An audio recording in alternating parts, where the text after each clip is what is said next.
One of the difficulties of surviving in the subarctic forest is the lack of sustaining plant foods.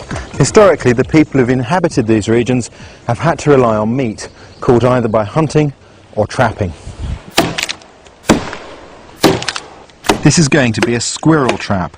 It's a last resort, but if you travel deep into the wilderness like this, you should know how to feed yourself. The split log is going to form the bottom and the top of a trap which kills by crushing. To hold it open, I've made a trigger out of 3 sticks.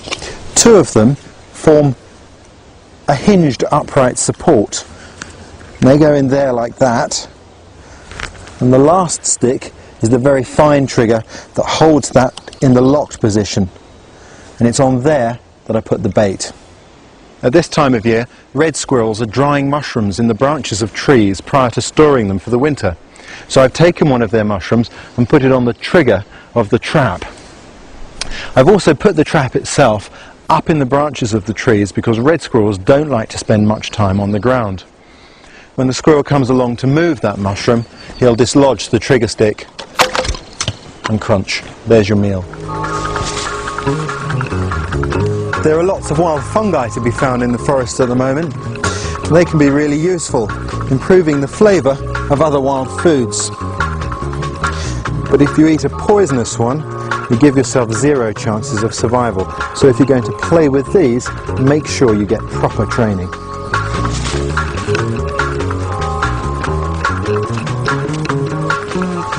Whenever you find little lakes like this, they're real oases in the wilderness. Not only is there drinking water, but there's also a very good chance of getting a feed. Lakes like this are absolutely full of fish. A very good way of catching them is by hobo fishing. What you do is take an old tin can, wrap some line around it, and on the end attach a lure. Then you throw that out and the tin acts as a reel.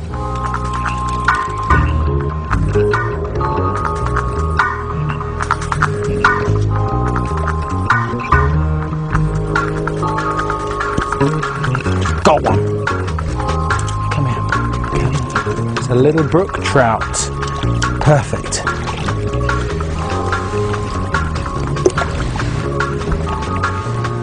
Down and put the line. There we go. Perfect. A little brook trout.